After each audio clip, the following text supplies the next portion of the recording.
உங்க வீட்டை பராமரிக்க பாதுகாக்க best property management. Tesla training academy Attur. NEET தேர்வை ஈஸியா வெல்லுங்க. இப்பவும் எடப்பாடி ஒரு இக்கு வச்சு சொல்றாப்புல அந்த கூட்டணி அப்படிங்கிறதுல அவர் ஒரு ஒரு ஒரு கன்ஃபார்ம் பண்ணாமையே ஒன்று சொல்லிட்டே இருக்கிறாரு. ஆல் இண்டியா பெர்ஸ்பெக்டிவ்ல நாங்க சிபிஎம் பொலிட் பியூரோவில் வந்து மேக்சிமைஸ் ஆன்டிமோடி ஓட்ஸ்னு ஒரு தீர்மானத்தை போட்டாங்க. சரி, அதுக்கு ஒரு கவுண்டர் ஆட்டு நாங்கள் மினிமைஸ் ஆன்டிமோடி ஓட்டுன்னு ஒரு சஜஷனை மோடி, அமித்ஷா, நட்டா, PL சந்தோஷ், அண்ணாமலை, சத்திரியன், குருமூர்த்தி இவங்க எல்லாத்துக்குமே நாங்கள் கொடுத்தோம். தமிழ்நாட்டில், இந்தியாவில் அதனால சீமான் ஆப்ஷனை ஓப்பன் பண்ணி இதை கொண்டு வரணும். அண்ணாமலை சீமான் ஆப்ஷனை எடப்பாடிக்கு புரிய முடியாது ஓப்பன் பண்ணாரு. வியூவர்ஸ், அரசியல் விமர்சகர் இவங்களுக்கு புரியாது. இப்ப இங்க நடக்கிறது சீட்டு பேரம். எம்ஜிஆர், ஜெயலலிதா, அண்ணா அதெல்லாம் சும்மாங்க, சும்மா வெறும் பேச்சுங்க. உங்களுக்கு எல்லாம் லாபம் தாங்க குறி. சசிகலா அம்மையார் சட்டமன்ற கட்சி தலைவரானதும் ஜெயலலிதா படத்தை குப்பைக்கூடையில தூக்கி போட்டதை பிரபல ஆங்கில நாளிதழ் இந்து பத்திரிகையில ஜெயலலிதா படம் குப்பைக்கூடையில கிடைக்கிறதும் எல்லாரும் பாக்கெட்ல சசிகலா படத்தை வச்சுட்டு போறதையும் போட்டாங்களா இல்லையாங்க? கூட்டணி ஆட்சி இதெல்லாம் நான் இஷ்யூ, அடுத்து வரக்கூடிய இஷ்யூ. இந்த இன்னைக்கு சேர்ந்து இருக்கிறது 19.4, 11.4, வாசனுக்கு ஒரு 1, எல்லாம் சேர்ந்து ஒரு 31% ஒன்னா சேர்ந்திருக்காங்க. ஜெயலலிதா உயிரோடு இருக்கும் போது நாம் தமிழர் சீமான் சாரி டு சே உண்மையை சொல்லித்தான் ஆகணும். எடப்பாடி வந்து அண்ணாமலை இதுக்கு தடையா இருக்கிறாருன்னு ஃபீல் பண்ணதுனால தான் நயினார் நாகேந்திரன் வந்து கொண்டு வரப்பட்டார் அப்படிங்கிறதும் ஒரு பேசு பொருளா இருக்கு.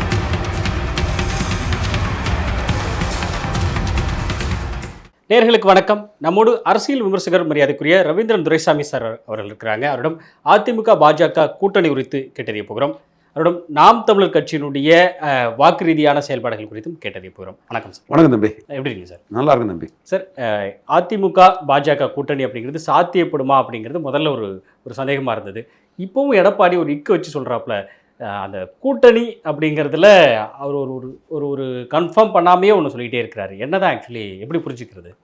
ஆல் இண்டியா பெர்ஸ்பெக்டிவ்ல நாங்க சிபிஎம் பொலிட் பியூரோவில் வந்து மேக்சிமைஸ் ஆன்டிமோடி ஓட்ஸ்னு ஒரு தீர்மானத்தை போட்டாங்க. சரி, அதுக்கு ஒரு கவுண்டர் ஆட்டு நாங்கள் மினிமைஸ் ஆன்டிமோடி ஓட்டுன்னு ஒரு சஜஷனை மோடி, அமித்ஷா, நட்டா, PL சந்தோஷ், அண்ணாமலை, சத்திரியன், குருமூர்த்தி இவங்க எல்லாத்துக்குமே நாங்கள் கொடுத்தோம். தமிழ்நாட்டில், இந்தியாவில் இந்தியாவில் சஜஷன் இவங்களுக்கும் அதை நம்ம காப்பி மார்க் பண்ணோம். சரி, அதில் நாங்கள் சொன்னது என்னென்னா, மாயாவதி, INLD, ஹரியானாவில் ஜெயித்தாலும் INLD, மகாராஷ்டிராவில் ஜெயித்தாலும் பிரகாஷ் அம்பேத்கர், PRS, இது போன்ற கட்சிகள் எல்லாம் மோடிக்கு எதிராட்டு நாளைக்கு பிஜேபிக்கு எதிராக போயிடக்கூடாது.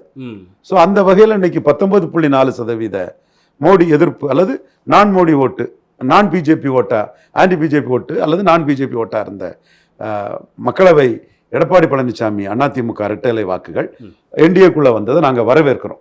ஏன்னா மினிமைஸ் ஆன்டி மோடிங்கிறதுல ஆன்டி பிஜேபிங்கிறதுல இந்த 19.4 வந்தது வரவேற்கத்தக்கது.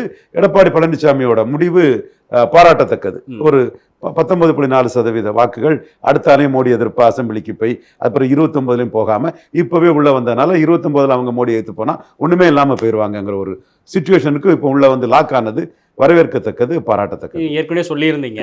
ஆமா, சீமானை காட்டி இதை கொண்டு வரணும். 18/8 ப்ரொஜெக்ட் பண்ணிட்டா சவுத்து வெஸ்ட் சிட்டில எல்லாம் எடப்பாடி கீழே போயிருவாரு, 3வது போயிருவாரு, 15 கீழே போயிருவாரு. அதனால சீமான் ஆப்ஷனை ஓப்பன் பண்ணி இதை கொண்டு வரணும். அண்ணாமலை சீமான் ஆப்ஷனை எடப்பாடிக்கு புரிய முடியாது ஓப்பன் பண்ணாரு. வியூவர்ஸ், அரசியல் விமர்சகர் இவங்களுக்கு புரியாது. எடப்பாடிக்கு புரிய முடியாது ஓப்பன் பண்ணாரு. எடப்பாடி வந்துட்டார். ஓகே, இப்ப இங்க நடக்கிறது சீட்டு பேரம் தான். நகர்ப்புற உள்ளாட்சியில பன்னீர்செல்வம் 5% அண்ணாமலைக்கு சீட்டு கொடுக்கலாம் பாஜக கொண்டாரு. எடப்பாடி கடைசியா அவங்க சீட்டு போட்டுவிட மாட்டாங்கன்னு முடியாம சேலத்துக்கு கிளம்பி போயிட்டாரு. இதே ட்ரீட்மெண்ட்டை தான் பாமகவுக்கும் கொடுத்ததாட்டு சட்டமன்ற உறுப்பினர், முன்னாள் சட்டமன்ற உறுப்பினர் தம்பி கணேஷ்குமாரும் வந்து தெளிவா பேசுறாரு. அப்ப அண்ணாமலை கடைசி நிமிஷத்துல 45% இடத்துக்கு மட்டும் கேண்டிடேட் போட்டு 5% வாக்க பெற்றுட்டாரு. சென்னையில எல்லாம் ஒரு கவுன்சிலர் அம்மையார் வெற்றிகரமா ஜெயித்தாங்க. பல இடங்கள்ல அப்பவே சாதிக்க ஆரம்பிச்சிட்டாரு அண்ணாமலை. அடுத்து மக்களவை தேர்தலில் 330 சீட்டு மோடி ஜெயிப்பாரு, 3வது முறையும் பிரதமர் ஆவாரு, NDA ஜெயிக்கும், 3வது முறையும் பிரதமர் ஆவாருன்னு சொன்ன எடப்பாடி பழனிசாமி சீட்டு தகராறுல அந்த கூட்டணியை உடைக்கிறார். எம்ஜிஆர், ஜெயலலிதா அண்ணா அதெல்லாம் சும்மாங்க, ஓகே சும்மா வெறும் பேச்சுங்க. உங்களுக்கு எல்லாம் லாபம் தாங்க குறி.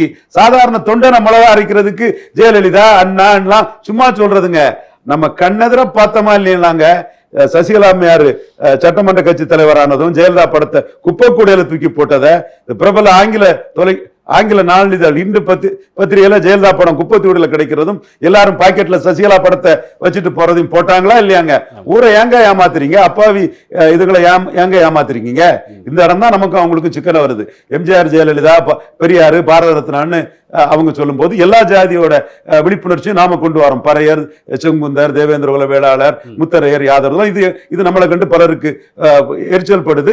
மோடிக்கா நம்ம இருக்கிறதுனால நம்மளை வழக்குகள் மூலமா அச்சுறுத்தலாம். இதுக்கெல்லாம் சோர்ந்து போகக்கூடிய ஆளா நம்ம கிடையாது. சோ அந்த இடத்துக்குள்ள அவங்க முரண்பட்டு போனது. அண்ணாமலை 12 சீட்டு கேட்டார், எம்பி சீட்டு. எடப்பாடி ஐயா 6 சீட்டுக்கு மேல கொடுக்க மாட்டானார். எடப்பாடி டஃப் பார்கெய்னர். சோ 6க்கு மேல கொடுக்க மாட்டான்னு நகரல. அண்ணாமலை 12 கேட்டாரு. சோ அந்த அலையன்ஸ் பிரேக் ஆயிட்டு. அண்ணாவும் இல்ல ஜெயலலிதாவும் இல்ல. சரி. சோ இந்த மெட்டீரியல் கெயின்ல யாருக்கு என்னங்கிறதுல அது பிரேக் ஆகுது. அண்ணாமலை 18% இந்த என்டிஏ கொண்டு போயிட்டாரு. எடப்பாடி பழனிசாமி அதிமுக வாக்கு 19.4 தான். நான் ஸ்ட்ரிக்டா கரெக்டா சொல்லுவேன், யார் வேணாலும் புள்ளி வரத்தோட என்ன மறுக்கலாம். 20.4 ரெட்டையில வாக்கு. அதுல கிருஷ்ணசாமி தேவேந்திர குல வேளாளர் இன்னைக்கு அவர் வந்து கூட்டணி ஆட்சின்னு சொல்லிட்டாரு. டாக்டர் கிருஷ்ணசாமியை பாராட்டுறேன்.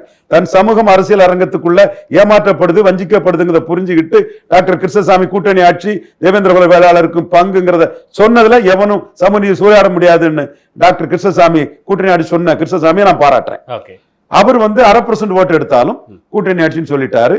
அந்த அருந்ததியர் உள்ஒதுக்கீடு விவகாரத்துல தேவேந்திர குல வேளாளர் பறையருக்குள்ள பாதிப்புன்னு சீமான் 5% உயர்த்தி கொடுக்கணும்னு சொல்றாரு இல்லையா, அந்த இஷ்யூக்குள்ள அவரும் வந்து எடப்பாடிட்டு இருந்து மாறுபட்டு போயிட்டாரு. முபாரக் பாஜக கூட்டணிக்காக மாறுபட்டு போயிட்டாரு. அப்ப மீதி எடப்பாடிக்கு ஸ்ட்ரென்த் 19.4 தான். இதுதான் ரெட்டலையில அவர் எடுத்த வாக்குல 2 கட்சி போக அவர்கிட்ட இருக்கிறது. தாமரையில 11.4% அண்ணாமலை எடுத்து காட்டினாரு. இது விஜயகாந்துக்கு 5.5 இல்லாம, அண்ணன் வைகோக்கு 3.5 இல்லாம, அண்ணன் ஈஸ்வரனுக்கு 1% இல்லாம, ஒரு 9% இல்லாம 9% ஸ்ட்ரக்சர் பலமுள்ள கட்சியை 18%க்கு அண்ணாமலை கொண்டு போயிருக்காருன்னா அண்ணாமலை இதுல சாதிச்சு காட்டி இருக்கிறாரு. இங்க ஒரு ஸ்ட்ராட்டஜிஸ்டா நிக்கிறாரு. நிச்சயமா ஸ்ட்ராட்டஜியா நிக்கிறாரு. அதே ஸ்ட்ராட்டஜியை தான் 26லயும் பண்ணுனாரு. Anti Modi anti BJP dilute பண்ணி 19.4 வரும்போது அதை ஏற்றுக்கிட வேண்டிய சூழ்நிலை வருது. நம்மளும் அதைத்தான் சொல்றோம். அதுவே வரும்போது நம்ம அதை ஏற்றுக்கிட்டு தான் தீரணும். நம்ம மோடிக்காக பேட் பண்ணும்போது அதை அக்செப்ட் பண்ணி தான் நம்ம தீரணும். we are accepting it. அடுத்த கட்டத்துக்கு தான் நம்ம இதுக்குள்ள நகர்றோம். அப்போ 11.4 தாமரையில எடுத்திருக்கிறாரு. டேட்டாங்க உண்மைங்க, யாரும் தெற்றி திரிச்சு மாத்தி மறிச்சு எல்லாம் பேச முடியாது. கிளீனா 11.4 எடுத்திருக்கிறாரு. இதுல ஏசி சண்முகம் வாக்கு இருக்குது. ரெட்டலை தூக்கி போட்டுட்டு தாமரையில நின்றவர் ஏசி சண்முகம். அதற்கே ஏசி சண்முகத்தை பாராட்டலாம். டெபாசிட் இலக்க வச்சவர் ரெட்டலைய, அவர் வாக்கு இதுல இருக்குது. ஐயா பாரிவேந்தர் வாக்கு இருக்குது. ஒரு மாற்று தமிழக அரசியல் வேணும்னு நினைக்கக்கூடியவர். ஜான் பாண்டியனுக்கு வாக்குங்க இருக்குது. 20% மேல அங்கே எடுத்துட்டாரு ஜான் பாண்டியனும். தேவநாதன் யாதவுக்கு வாக்கு இருக்குது. ஓகே, இந்த எல்லாமே இன்னைக்கு பாஜக கூட தான் இருக்கிறாங்க. அவங்க தாமரை கூட தான் இருக்கிறாங்க. தாமரைக்க வாக்கு 11.4, ரெட்டலைக்க வாக்கு கிருஷ்ணசாமியும் முபாரக்கையும் கழிச்சுட்டு பார்த்தா 19.4. இந்த ரேஷியோவில் தொகுதி பங்கீடு இருக்கணும்னு அண்ணாமலை கேட்கிறாரு. கூட்டணி ஆட்சி இதெல்லாம் நான் இஷ்யூ, அடுத்து வரக்கூடிய இஷ்யூ. இந்த இன்னைக்கு சேர்ந்து இருக்கிறது 19.4, 11.4, வாசனுக்கு ஒரு 1, எல்லாம் சேர்ந்து ஒரு 31% ஒன்னா சேர்ந்திருக்காங்க. இவ்வளவுதான். மற்ற தினகரன் மற்றவங்க எல்லாம் ராமதாஸ் எல்லாம் முடிவு பண்ணல. 31% ஸ்ட்ரென்த் உள்ள ஒரு அணி. இதுல பலத்தின் அடிப்படையில பங்கீடு. வாசனுக்கு 1% கொடுத்துடுங்க. அவரு எடப்பாடிக்கு வேண்டியவர் தான். இதை சேர்த்து வச்சதுல வாசனுக்கு பங்கு பெரும் பங்கு. 11.4 தாமரைக்கு வேணும். இப்போ ஒரு 100 சீட்டு ரெட்டல நின்னுச்சுன்னா 55 to 60 சீட்டு தாமரைக்கு வேணும். இதுதான் பலத்தின் அடிப்படையிலான பங்கீடு. வாக்களிச்சவங்களுக்கு கொடுக்கக்கூடிய மரியாதை. இதுல ஏமாற முடியாது. Take it or leave it ஆஃபர்லாம் இதுல பண்ணிட முடியாதுன்னு அவங்க நினைக்கிறாங்க. எடப்பாடி என்ன சொல்றாரு, இது கூட்டணி ஆட்சி தமிழ்நாட்டில் இது பண்ணா தங்களை அதிமுகன்னு எம்ஜிஆர் ஜெயலலிதா காலத்து கட்சியாட்டு வராங்க. உண்மை நிலைமை அது இல்ல. ஜெயலலிதா உயிரோடு இருக்கும் போது நாம் தமிழர் சீமான் சாரி டு சே உண்மையை சொல்லித்தான் ஆகணும். விளவங்கோட்டில் 2016 நோட்டாவுக்கு கீழே தம்பி சீமான் போனாரு. 60% நாடார் உள்ள ஏரியா. ஆமா. தெரியாம பல பேர் பேசிட்டு இருக்காங்க. சீமான் காஸ்ட் நியூட்ரல் லீடர். அவர் நிக்கிறதே பறையர் ஓட்டு, தேவேந்திரர் ஓட்டு, வண்ணார் ஓட்டு, நாவிதர் ஓட்டு, குயவர் ஓட்டு, வேட்டோ கவுண்டர் ஓட்டு, ஊராளி கவுண்டர் ஓட்டுன்னு, விஸ்வகர்மா ஓட்டு, முத்தரையர் ஓட்டுன்னு அவர் நின்றுட்டு இருக்கிறாரு. ஒரு காஸ்ட் நியூட்ரல் லீடராட்டு. இப்ப நான் அந்த உண்மையை சொல்ல தெரியுதுக்காக தான் விளவங்கோட்டை சொல்றேன். அந்த விளவங்கோட்டில் இன்னைக்கு மீனவர், விஸ்வகர்மா, வண்ணார், நாவிதர், கொஞ்சம் நாடார் எல்லாரும் ஓட்டுலையும் அவர் 5% வந்துட்டாரு, 3வது வந்துட்டாரு. எடப்பாடி பழனிசாமி 3.5% போயிட்டார், கீழே போயிட்டார். ஜெயலலிதா இருக்கும்போது நோட்டாக கீழே போன நாம் தமிழர் விளவங்கோட்டுல 3% பண்ணிட்டு, இது குணா போன்ற சகோதரர்கள் கூட அது கன்னியாகுமரின்னு பேசுறாங்க. அதுல நுணுக்கத்தை ஆய்ந்து பார்க்கறதுக்கு மறுக்கிறாங்க விவாதங்கள்ல. அவங்கள அந்த ஒரு டெசல்ட்ரி அவுட்லுக்ல போறாங்க.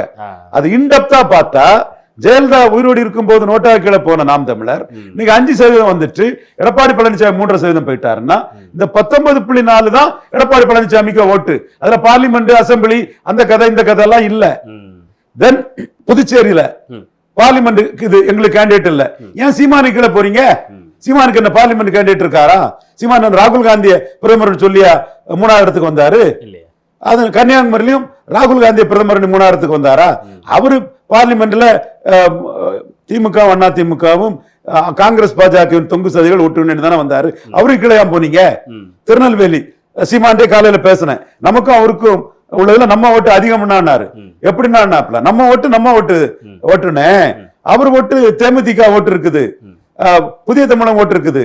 புதிய தமிழகம் ஓட்டு இல்லைன்னா அவர் நம்மளோட கீழே 4வது பேர் பாரு. திருநெல்வேலியில முபாரக் ஓட்டு இருக்குது.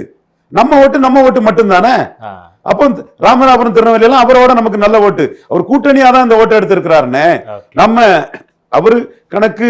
ஈரோடு கிழக்குல அவரு களத்துக்குள்ள எடப்பாடி வந்திருப்பாருன்னா சீமானுக்கும் எடப்பாடிக்கும் வித்தியாசம் இருக்காது, ஒரு 5% தான் வித்தியாசம் இருக்கும், எழும்பி போயிரும் நினைக்கிறாரு. அவருக்கு பாலிசியில் அவர் போறாரு. அப்ப இந்த 19.4 தான் எடப்பாடிக்கு ஸ்ட்ரென்த். இது பார்லிமெண்ட், அசம்பிளி, அந்த இருட்டை கொண்டு ஓட்டை அடிக்கக்கூடிய கதை எல்லாம் இல்ல. பாஜகவை பொறுத்த அளவுலையும் விளவங்கோட்டில் 2வது வந்திருக்காங்க. ஜெயலலிதா இருந்தா 3.5 விளவங்கோட்டில் போவாங்க. இன்னொன்னு 1980ஆம் ஆண்டு உள்ள பார்லிமெண்ட். அப்போ கலைஞர் ஸ்வீப் பண்ணிடுறாரு, 16க்கு 16 அடிச்சிடுறாரு. மக்கள் எம்ஜிஆருக்கு 2 தான் வருது.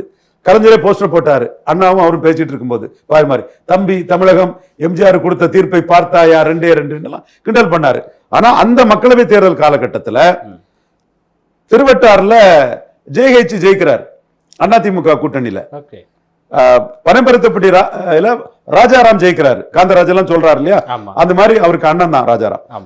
ராஜாராம் ஜெயிக்கிறார். 2019 மக்களவை தேர்தலில் ஆட்சியை நடத்துவதற்கு போதுமான இடைத்தேர்தல்கள்ல எடப்பாடி ஜெயிக்கிறாரு. சீமான் ஓட்டும் அதிமுக ஓட்டுக்கும் கம்பேரிசனே கிடையாது. அந்த காலகட்டத்தில் தோத்து போன இடத்திலும் நல்ல பெர்ஃபார்ம் பண்றாரு. 99 நினைக்கிறேன் நத்தத்துல நத்த விஸ்வநாதன் தோத்த ஜெயலலிதா தோக்கும் போது நத்த விஸ்வநாதன் ஜெயிக்கிறாரு. அப்போ நீங்க பார்லிமெண்ட்லயும் தோத்து, இடைத்தேர்தலையும் தோத்து, சீமான் கிட்டையும் கீழே போயிருக்கீங்க பல இடங்கள்ல. எடப்பாடி அண்ணாமலை இதுக்கு தடையா இருக்கிறாருன்னு ஃபீல் பண்ணதுனாலதான் நயினார் நாகேந்திரன் கொண்டு வரப்பட்டார் அப்படிங்கறதும் ஒரு பேசு பொருளா இருக்கு. கண்டிப்பா அண்ணாமலை நீக்கப்பட்டு நயினார் நாகேந்திரன் வந்தது எடப்பாடிக்கு ஒரு வெற்றி தான். ஆனா பாஜக எதிர்ப்புன்னு சொல்லிட்டு இருந்த அவரு 19.4 சீமான காட்டி பவர் பாலிட்டிக்ஸ் பண்ணி அவரை இங்க கொண்டு வந்தது என் போன்ற மோடி லாயலிஸ்டுக்கும் வெற்றி தான். 19.4 ஆன்டி மோடியில இருந்து வெளியேறிட்டு, 19.4 ஆன்டி பிஜேபி இருந்து வெளியேறிட்டு அவங்க ப்ரோ பிஜேபி ஆட்டு ப்ரோ மோடியா வந்துட்டாரு. என்னமோ வெளியே போனாலும் இதை விட அவங்க மோசம் போவாங்க. அது 12 தான் போகும், கட்சியே உடையும். சோ அந்த இடத்துக்குள்ள பிஜேபிக்கு அது வெற்றி. அண்ணாமலையை நீக்கி நயினாரை கொண்டு வந்தது எடப்பாடி பழனிசாமிக்கு வெற்றி தான். நாங்க எங்க வெற்றிக்கு காரணம் அரசியல் விமர்சகர்கள் ஆங்கர்ஸ் என்னவும் சொல்லலாம். எடப்பாடி மோடி சீமான ப்ரொஜெக்ட் பண்ணுவாருங்கிறதுல ரேட்டில்ட் ஆயிட்டாருங்கிறத நாங்க கருதி தான் உள்ள வந்தாரு நாங்க கருதுறோம்.